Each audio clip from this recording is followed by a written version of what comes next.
So we can go ahead and again use a selector for hover div, and we want to say dot show. First of all, we want to show this div, or in fact first we want to set the text for this div. So by using text, we're placing text in between here, and then therefore that's going to display correctly. So the text is obviously hover text because we've already gained this unique attribute that we've given it.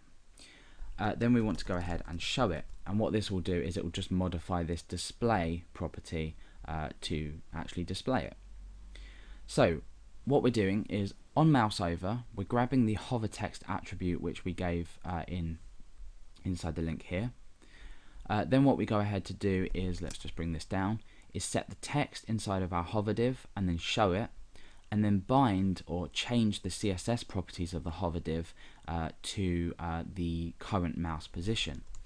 So in essence it's quite a simple idea and quite easy to produce something like this. However, we are going to have a few problems, and we're going to take a look at them just now. So now you can see that when I hover over, I have this box display. Now the first problem you notice is this is a bit jumpy, and the reason for this is, let's go ahead and refresh again. So I'm going to hover over from this side, and it works up until a point where I have to move my mouse back again, and now you can see that, you know, we just have our text we just have our cursor on this div. So it really at the moment is useless because the user's going to be fiddling around with this, and it doesn't look very nice and it doesn't work very well. So we need to make a couple of small adjustments to allow this to work properly. And what we're going to do is we're going to add a value of 10 onto the current Y position. So this will actually move the div 10 pixels in the top downwards and the left across.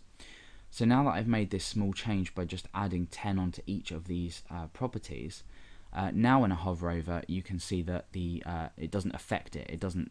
The mouse is, you know, the mouse is over this, but it's not affecting it when I pull it back. But we also have this problem as when we leave the element, the div isn't hidden. Remember, we automatically have this hidden, but we don't have an event to handle when the mouse comes off of the element to actually hide it. So we want to go ahead and actually hide this now. So what we can do is onto the end of our selector for our hover class, remember this starts here and ends with this bracket just here, we can go ahead and assign another event handler onto this, and that is mouse out. So inside mouse out we want to do exactly the same thing as we do and create a function and just bring this down. However, the only thing we need to write inside of here is to hide the hover div. So hover div, we use a selector to select the hover div, and we just say hide. So now what's going to happen is when the mouse goes over this element, we perform what we've already seen to be working, and when it comes away, we just hide the div. Now if the mouse was to go back onto this element, it would just repeat the process. So it's almost like a cycle. So now what's going to happen is we have our working element, however when we pull away, it disappears. So it doesn't remain on the page. So now we have the effect that we've been looking for. As we hover over, the div isn't interfering with the cursor, and when we move away, the div element disappears again. So this is all well and good, but we want to know that we can go ahead and use it on any other element. So I'm just going to go ahead and wrap this link in paragraph tags, and I'm going to come down and I'm going to create a new paragraph with an image inside of it. So this is essentially the steps that we would go through if we wanted to apply this effect to another element. Now we've got our hover class div up there. There's no need to duplicate this for any reason because it's dynamic. It will change depending on which element. So the image source is tartan.jpg. That's an image just inside of my my root directory. Notice this still obviously works. And we want to apply the same effect to this image. So we want to apply the hover class to this image, so hover, and then we also want to apply this hover text attribute that we created and explained earlier. So I'm going to say a lovely tartan image or pattern.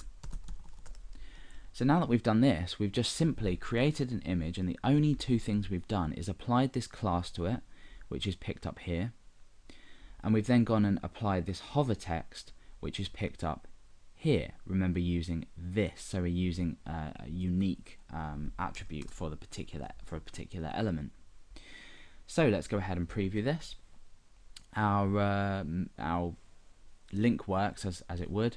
Now when we hover over our image, we have the same effect with different text.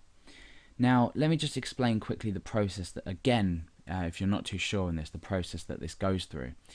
So now that we've hovered over, we've shown the div, we've assigned it to the particular cursor, which will always happen because jQuery handles this event for us, and we've applied the text "Google, a powerful search engine" to the div on our page here. Now when we hover away, that particular div is hidden. Now the text will still remain assigned to that div. However, when we hover over the image, we assign the new description to that div, and then we show that div as well as repeating the process for assigning it to the coordinates our mouse is at. So we're essentially done.